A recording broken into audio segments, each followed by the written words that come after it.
Tapi orang beriman nggak terkesan. Datangnya dunia tak mengembirakan hati orang beriman, hilangnya dunia tak menjadikan hati. Tidak ada urusannya. Datang dan hilang. Tapi kebahagiaan orang beriman itu berurusan dengan tenang. Ketika dia datang ke masjid bahagia. Ketika dia datang sholat subuh di masjid berjamaah bahagia. Terlambat dia sholat subuh, datang orang ke masjid, datang ke masjid, orang sudah sholat, dia menangis, dia sedih. Jadi kesedihan itu karena berhubungan dengan kelalaian dia. Kesedihan itu berhubungan dengan maksiat dan dosa dia. Bukan karena agak punya duit. Kenapa itu sedih? Aduh, saya ketinggalan rumah ini. Tiba-tiba dia udah bangun, tadi ketiduran, habis subuh bangunnya udah jam mau zuhur itu. Tinggal sedih. Abang kenapa sedih bang? Tadi ketiduran bang. Saya sampai masjid orang udah komat bang. Saya nggak bisa sholat 2 rakaat sebelum subuh. Karena Nabi bilang ta'adil fajri khairan dan dunia wafiyah. 2 rakaat sholat sunnah sebelum sholat subuh lebih berharga dari dunia beserta isinya. Saya tinggal dunia beserta isinya bang.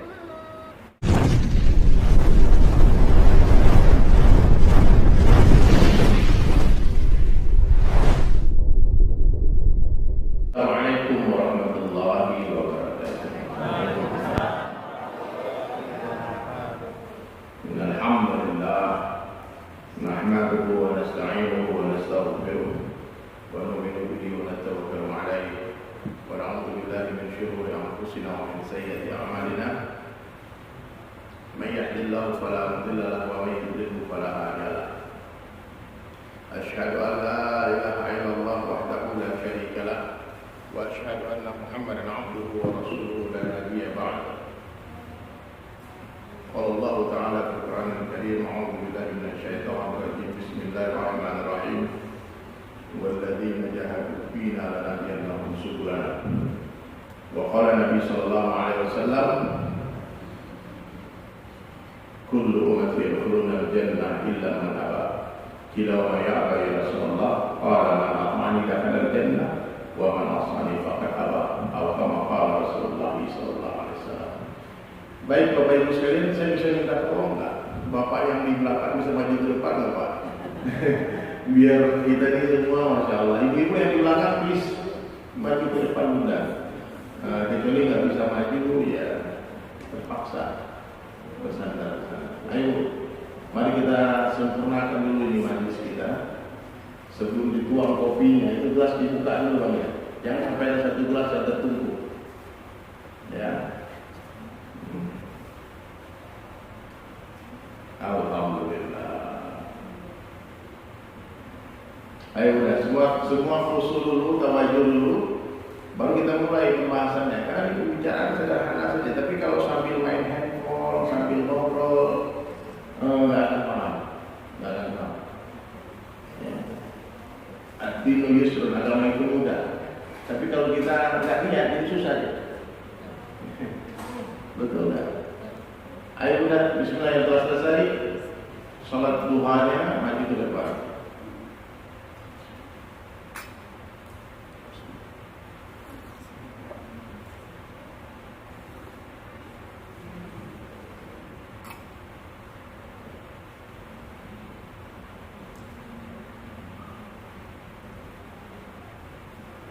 Sudah.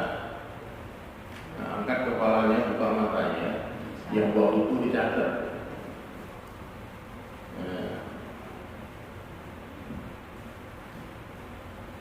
Dan dalam setiap majelis ini yang paling penting itu ada ta'asur fil qalbi, kesan ke dalam hati. Jadi semua yang didengarkan itu kesan dalam hati. Iya, Masya Allah, betul. Kalau itu firman Allah dan Rasulnya kan? dan hadis Nabi Sallallahu Alaihi Wasallam. Kemudian tasdik wal yakin. Dan yang paling penting apa? Setelah kita dengar kita niat, saya amalkan, saya akan amalkan. Nah, kemudian saya akan sampaikan. Nanti pulang saya sampaikan ke anak saya sampaikan ke teman saya sampaikan ke teman. Nah. Nih.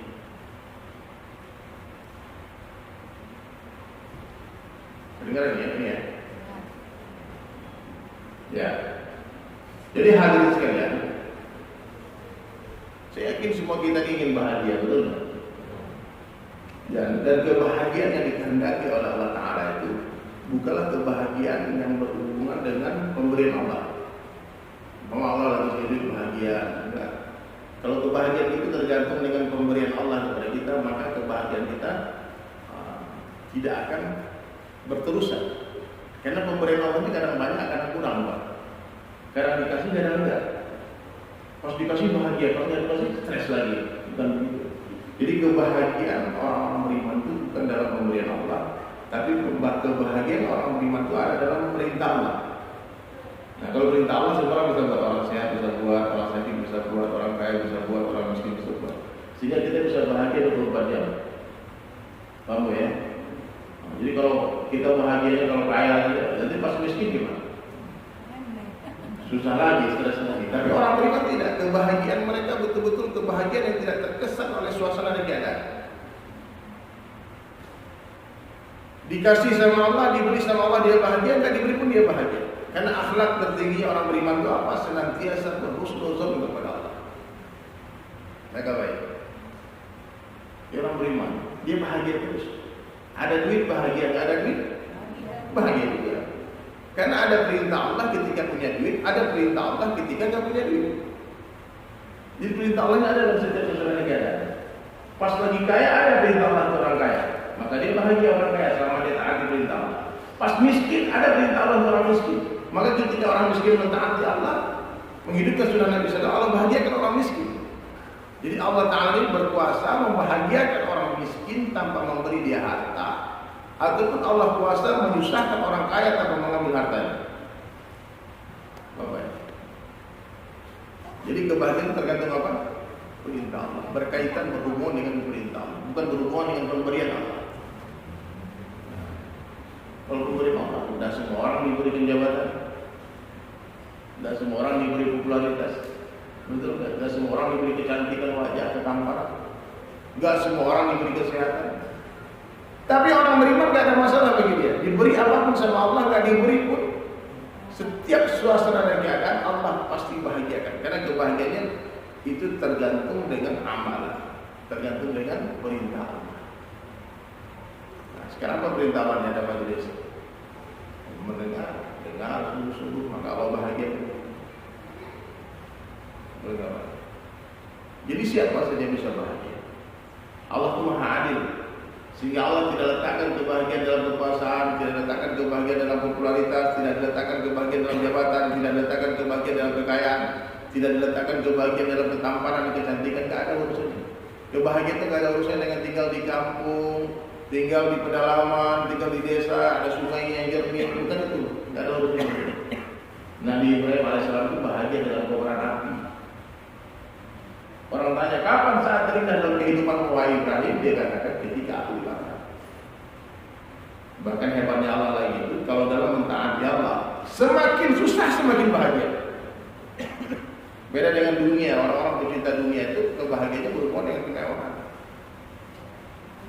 Oh, kalau rumahnya mewah, kolam renangnya bagus, spring bednya tebal, karpetnya tebal, jamnya mahal, mobilnya mewah, bahagia. Cara jalan itu berubah. Dia baik. Cara ngomong berubah. Coba ibu-ibu perhatikan orang-orang yang mencintai dunia, itu ngomongnya dibuat-buat. Contohnya, gimana contohnya? Iya.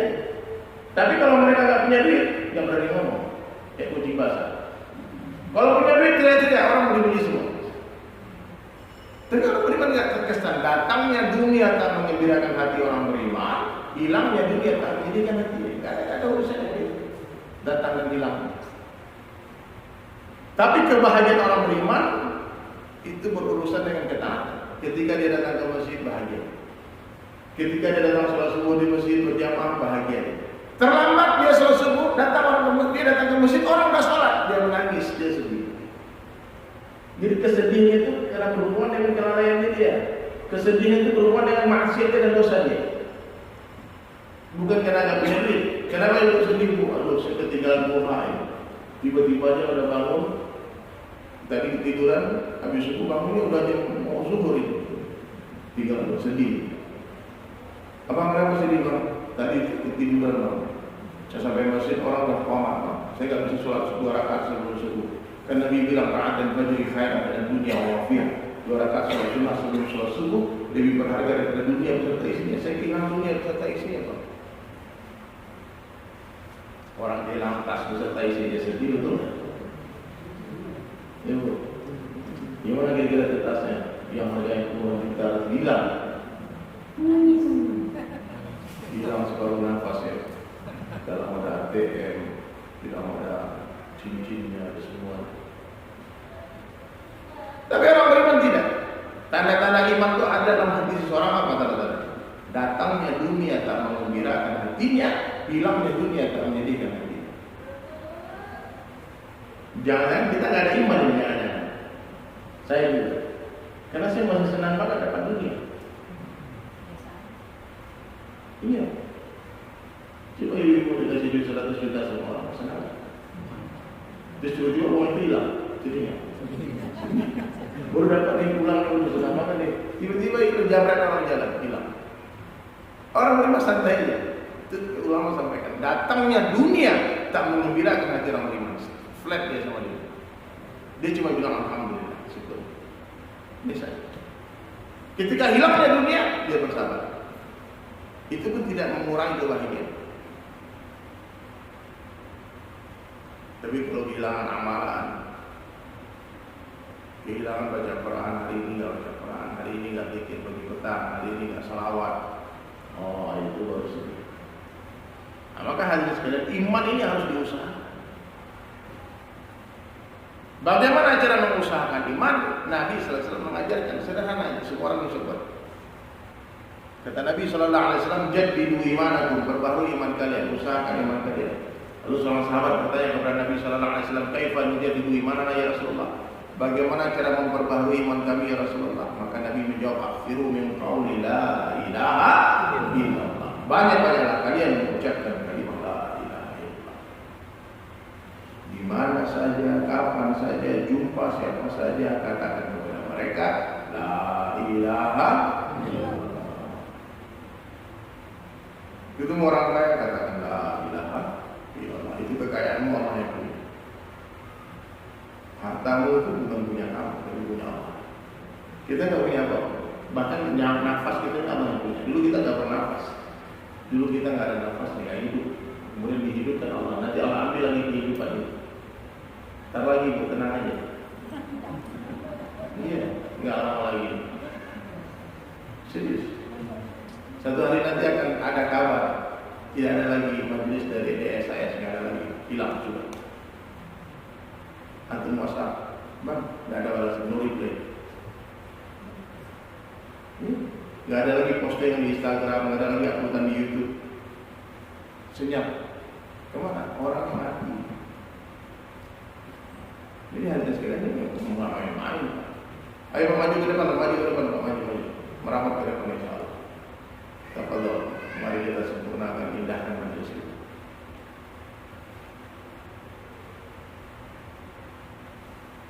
Agama itu orang berpikir. Orang yang nggak berpikir nggak boleh beragama. Nanti gila dia bodoh dia, agama dirusak sama dia nanti. Agama itu orang berakal. Orang-orang bodoh, orang-orang nggak berakal nggak perlu agama. Dan dia nggak akan paham agamanya apa. Agama ini juga sederhana aja membedakan dunia dengan akhirat itu seperti air dan minyak. Tahu?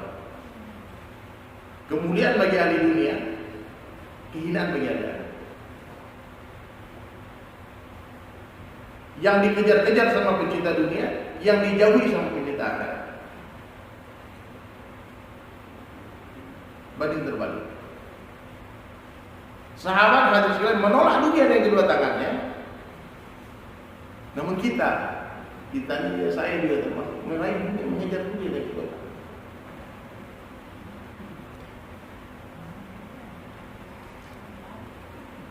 Dunia ini seperti bayang-bayang kata ulama. Dunia ini seperti apa? Bayang-bayang. Tidak ada satu orang manusia pun yang mampu menundukkan bayang-bayang dengan mengejarnya. Cobalah kejar bayang-bayang. Satu-satunya cara menundukkan bayang-bayang itu dengan meninggalkannya. Makanya sahabat itu orang-orang beriman, ahli-ahli surga, radhiyallahu anhum wa radwan. Allah ridho kepada mereka dan mereka ridho kepada Allah. Mereka menggunakan akalnya. Bagaimana cara menundukkan dunia itu? Bagaimana menaklukkan dunia dengan cara meninggalkan dunia? Kita salah caranya. Kita mau tundukkan dunia, kita kejar dunia. Kita balapan sama orang kafir. Kalah terus. Coba aja lihat, bisnis kita kalah sama mereka. Politik kita kalah sama mereka. Olahraga, alhamdulillah kemarin ada Habib Nurmagomedov menang. Yang lain babak belur dihajar orang kafir. Bola kalah sama mereka. Sehingga kemudian kita hilang karena kita mencari kemuliaan seperti mereka mencari kemuliaan. Kita hina dalam pandangan orang kafir. Maka Nabi menjelaskan dalam satu hadis, "Idza azamat ummati dunya nuziha min hayatul Islam." Kalau umatku sudah mengagungkan dunia, Allah cabut dari mereka kehebatan Islam. Dulu sahabat nggak punya dunia, nggak punya apa-apa. Tapi orang kafir mendengar nama Sayyidina Umar itu mencret-mencret.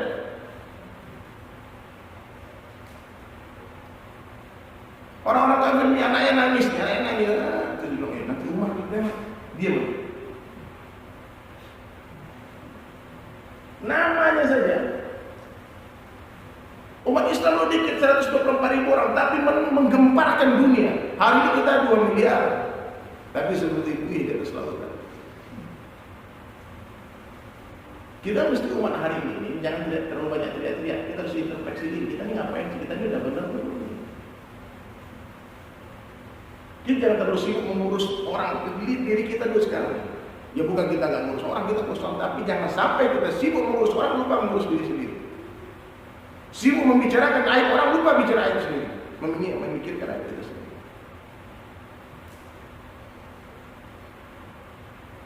Dikit-dikit emosional, dikit-dikit teriak-teriak marah-marah. Kita kan gitu. Jadi kita ngobrol di dalam sama Ustaz Bang Harlan. Saya bilang saatnya sekarang umat Islam kerja keras. Bukan bicara keras. Kerja keras. Kita mujahadah, sungguh-sungguh lawan nafsu kita. Taat perintah Allah, makmurkan masjid. Subuh jadilah sholat Jumat. Subuh seperti sholat Jumat. Kalau udah kayak gini masih latihan. Enggak perlu teriak-teriak aku macam-macam. Tumbang tuh Yahudi. Tumbang itu semua itu ekonomi orang jahat.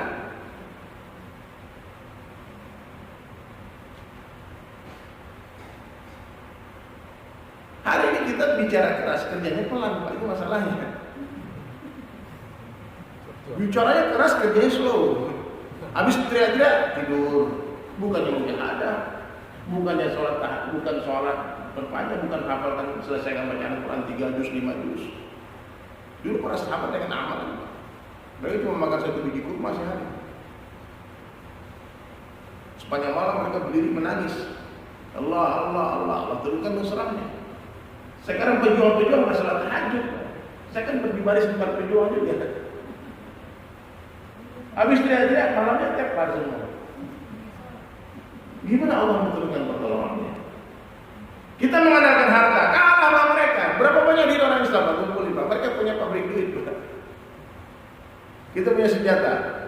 Paling pesan pedang, golok, panah. Mereka tuh 1 tombol, 1 senjatanya yang itu bisa hancurkan 1 kota. Jadi kita kalau mau mengalahkan mereka, jangan adu dengan dunia, adu dengan Allah. Betul kan?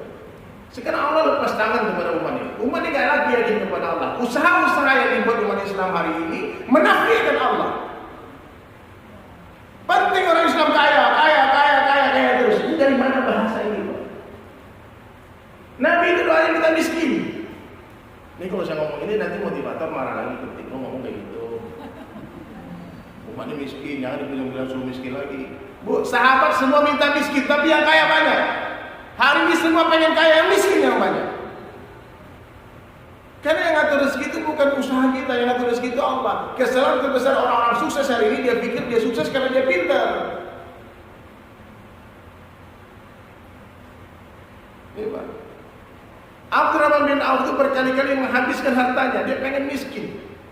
Dia minta miskin, beli kurma busuk, pengen miskin, tahu tuh kaya lagi. Datang 700 ekor unta, terlambat dia sholat. Bergabung udara setengah tiang. Bergumur Madinah dengan untanya Abdurrahman bin Auf. Lalu Rasulullah SAW bisik-bisik kepada Ummahatul Mukminin Aisyah radhiyallahu anha, nanti Abdurrahman masuk surga orang enggak. Harta yang halal akan dihisab, yang haram akan diazab. Makanya sahabat-sahabat mereka hebat. Dia cari harta, Allah beri harta banyak-banyak di dunia. Dia kerja, dia berdagang, dia bertani, dapat duit cepat-cepat dikirim ke akhirat. Dia gunakan sedikit saja buat keperluan dia. Dia hitung-hitungan, dia keras kepada dirinya, tapi kepada orang lain dia lupa. Kepada orang berbagi. Islam itu kalau disederhanakan dengan dua kalimat sederhana, memberi kepada makhluk, meminta kepada Allah. Itu Islam. Saya ada ketemu orang, saya nggak sebut namanya bang ya, miliuner, orang kaya raya. Kerjaan dia hari-hari hanya mencari orang miskin. No publish, no pictures, no foto. Bukan saya bukan mau menyalahkan orang-orang yang berbagi, tidak memberi. Itu bagus juga untuk syiar. Bagus nama amal binniat amal itu. Ini orang yang saya ceritakan ini. Di depan mata saya itu ada orang. Saya mau sewa rumah. Kalau dia orang buruh, kenapa kamu buruh? Ada masalah apa? Rumah saya deadline sudah telat, harus dibayar. Anak-anak mau pindah kemana? Dia nggak kenal orang itu. Berapa bayar sewa rumahmu? Sekian. Ini ya, maaf, bisa sekarang. Bayar 2 tahun sekarang. Dan lu bayar. Kemudian dia berjalan pergi meninggalkan orang itu dengan senyuman terbaiknya, bahagia. Baru saya memahami ternyata memberi itu lebih nikmat daripada diberi.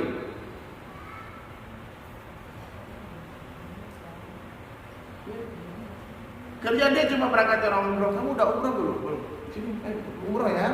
Kamu udah haji belum? Haji ya. Kamu berangkat ke mana? Duitnya hanya itu saja. Bangun puluhan masjid. Senyap-senyap, diam-diam. Saya tanya sama dia, inspire nih orang ini, inspire. Dia bilang, please don't publish, jangan publish. Saya bilang, gimana cara? Saya menganggap sedekah itu seperti kotoran, berak, kita yang harus keluar tiap hari dan nggak perlu dibicarakan, nggak perlu dilihat, nggak perlu difoto. Bisa nggak? Orang ikhlas itu gitu. Ya Allah, ya Allah. Kok ada orang kayak gini? Iya.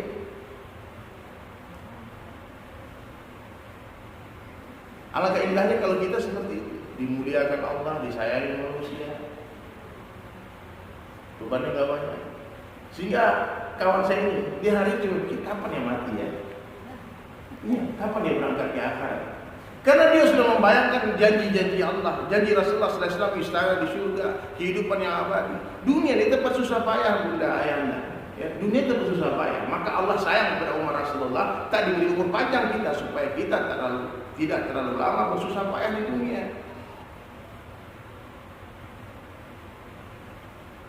Apa yang nanya dunia? Kenikmatannya sedikit, minum 1 gelas nikmat, 1 ember nikmat.